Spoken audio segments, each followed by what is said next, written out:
May mga tao na hindi mahilig gumala, hindi sila excited sa maingay na party, hindi sila naghahanap ng lakad tuwing weekend. Masaya na sila sa bahay. At kung isa ka sa mga taong mas gustong nasa kwarto, may hawak na kape, tahimik ang paligid, ang content na ito ay para sa'yo. Kasi ang totoo, ang mga taong mahilig manatili sa bahay ay hindi tamad, hindi sila boring, at lalong hindi sila walang social life. May malalim na psychology sa likod nito. Home as emotional safety. Sa psychology, may tinatawag tayong safe space attachment. Kapag ang isang tao ay mas komportable sa bahay, kadalasan ang bahay ang lugar kung saan siya pinaka-relax. Walang pressure, walang judgment, walang kailangang patunayan. Sa labas kasi, maraming roles. Kailangan mo maging professional, kailangan mo maging funny, kailangan mo maging presentable. Pero sa bahay, pwede kang maging ikaw lang. At para sa mga taong emotionally aware o madaling ma-overstimulate, ang bahay ang kanilang recharge station. Hindi sila umiiwas sa tao, pinipili lang nila ang kapayapaan. Hindi lahat ng homebody ay introvert, pero karamihan sa kanila ay malalim mag-isip. Ang mga taong gustong nasa bahay ay kadalasang mahilig mag-reflect, creative, observant, emotionally sensitive. Kapag sanay kang mag-observe kaysa mag-ingay, mas na-appreciate mo ang katahimikan. May mga tao kasi napapagod sa small talk, napapagod sa social drama, napapagod sa expectations, at ang bahay ang lugar kung saan humihinto ang lahat ng iyon. Sa panahon ngayon, sobrang ingay ng mundo. Notifications, traffic, social media, comparison. Minsan, hindi mo mamamalayan, mentally drained ka na pala. Ang mga taong mahilig sa bahay madalas subconsciously naghahanap ng control. Sa bahay kasi, kontrolado mo ang environment, kontrolado mo ang energy, kontrolado mo kung sino ang papapasukin mo. At para sa mga taong maraming iniisip, ang control ay nagbibigay ng peace. Minsan, may mas malalim pang dahilan. May mga taong nasanay maging mag-isa, nasanay mag-solve ng problema ng tahimik, nasanay umasa sa sarili. Kapag ganito ang history mo, natural na mas komportable kang nasa space na hawak mo. Hindi dahil takot ka sa tao, kundi dahil doon ka sanay maging safe. Pero tandaan, ang pagiging homebody ay hindi palaging sign ng trauma. Minsan, personality lang talaga. Ang mga taong gustong nasa bahay, kadalasang marunong mag-enjoy ng simpleng bagay. Pag-inom ng kape sa umaga, pag-aalaga ng aso o pusa, panonood ng comfort movie, pagbabasa ng libro, paglilinis ng sariling kwarto. Sa psychology, ito ay tinatawag na contentment orientation. Hindi nila kailangan ng grand event para sumaya. Hindi nila kailangan ng crowd para maramdaman na buhay sila. Mas pinipili nila ang quality kaysa quantity. Mas pinipili nilang meaningful kaysa maingay. Maraming maling akala tungkol sa taong mahilig sa bahay. Wala kang friends, ang boring mo naman, hindi ka ba nalulungkot? Pero ang hindi nakikita ng iba, ang mga taong ito ay may rich inner world. Minsan, sila pa ang pinaka-creative, pinaka-deep mag-isip, pinaka-loyal sa ilang taong pinapasok nila sa mundo nila. Hindi sila anti-social, selective lang sila. Pero mahalagang tanungin din ang sarili. Pinipili ko ba ang bahay dahil gusto ko o dahil may iniiwasan ako? May healthy solitude, may isolation na galing sa takot. Kung ang pananatili sa bahay ay nagbibigay sa iyo ng peace, healthy yon. Pero kung ito ay dahil sa anxiety, takot sa rejection, o fear of judgment, baka kailangan mo unti-unting harapin yon. Balance ang susi. Kung ikaw ay taong mas gustong nasa bahay, hindi ka kakaiba. Sa mundong laging nagmamadali, ang pagpili ng katahimikan ay isang form ng self-respect. Sa mundong laging naghahanap ng validation, ang pagiging masaya sa sarili mong space ay isang sign ng emotional maturity. Hindi lahat ng tahimik ay malungkot. Hindi lahat ng mag-isa ay nag-iisa.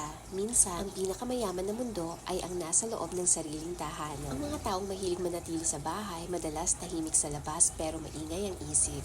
May sarili silang mundo, habang ang iba ay abala sa lakad, sila ay abala sa pag-iisip. Nagpaplan, nag-a-analyze, nagre-reflect sa buhay. Sa psychology, may concept na tinatawag na rich inner narrative. Ito yung mga taong malakas ang internal dialogue. Madalas silang mag-isip ng what if, madalas nilang balikan ang mga nangyari, madalas nilang pignilayan ang mga tao sa paligid nila. At hindi ito kahinaan, ito ay depth. May mga tao na hindi agad napapagod sa social interaction, pero may mga tao na pagkatapos ng ilang oras, napahikisilamuha, drained na drained. Ang mga homebody kadalasan ay mataas ang emotional sensitivity. Ramdam nila ang energy ng iba, ramdam nila ang tension sa ibang kwarto, ramdam nila ang pagbabago ng tono ng boses. Kaya mas pinipili nilang umiwas sa sobrang exposure, hindi dahil ayaw nila sa tao, kundi dahil pinoprotektahan nila ang sarili nilang energy. Sa mundo ngayon na punong-puno ng ingay, ang pagpili ng tahimik na buhay ay isang form ng self-care. Sa bahay, predictable ang lahat.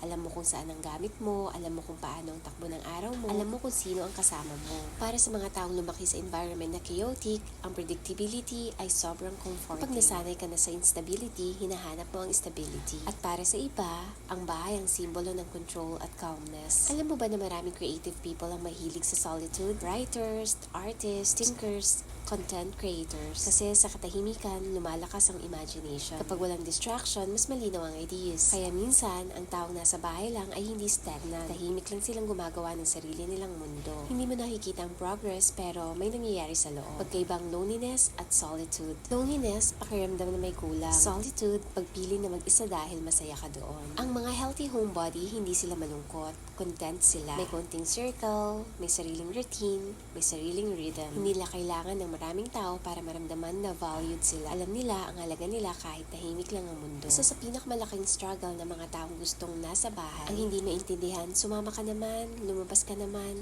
ang seryoso mo masyado. Pero ang hindi alam ng iba, hindi nila kailangan ng madaming ganap para maging masaya. At minsan, nakakapagod din mag-explain. Kaya mas pinipili na lang nilang manahimik. May mga taong dumaan sa heartbreak, may mga taong dumaan sa betrayal, may mga taong napagod na, at minsan, ang bahay ang naging healing space. Doon sila umiyak, doon sila nag-isip, doon sila nag-rebuild. Kaya, hindi lang to simpleng preference. Minsan, simbolo ito ng survival. Ang bahay ang naging saksi sa pagbangon nila. Sa isang mundo na glorified ang pagiging busy, ang pagpili ng stillness ay radical. Hindi lahat ng progress ay maingay, hindi lahat ng success ay nasa labas. May mga taong tahimik lang pero stable, tahimik pero grounded, tahimik pero emotionally intelligent. At kadalasan, sila pa ang pinakamatatag. Kung ikaw ay taong mas gusto ang bahay kaysa gala, tanungin mo ang sarili. Ano ang hinahanap ko sa katahimikan? Kapayapaan ba? Control? Healing? O simpleng comfort lang? At ano man ang sagot mo, valid yun. Hindi mo kailangan baguhin ang sarili mo para lang fit sa mundo na laging nagmamadali. Minsan, ang mga taong mabagal ang takbo, sila ang mas malinaw ang direksyon. Kung ikaw ay homebody, tandaan mo, hindi ka boring, hindi ka weird,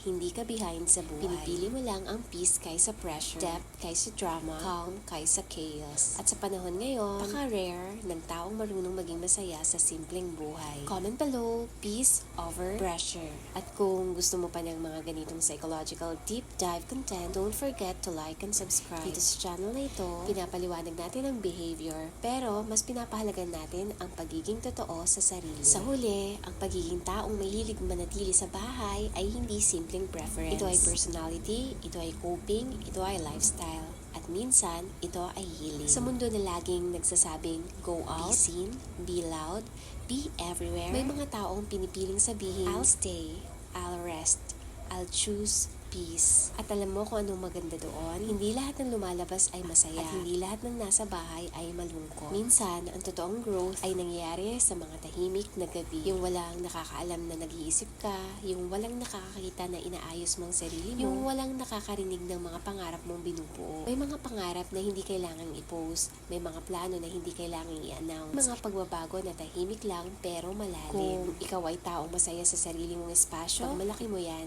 Dahil sa totoo lang, hindi madaling maging komportable sa sarili. Hindi madaling harapin ang sariling isip sa katahimikan. Hindi madaling maging mag-isa nang hindi nalulungkot. At kung kaya mo yon, ibig sabihin, malakas ka. Siguro, hindi ka party person. Siguro, hindi ka laging present sa gatherings. Siguro, mas pipiliin mo ang movie night kaysa night out.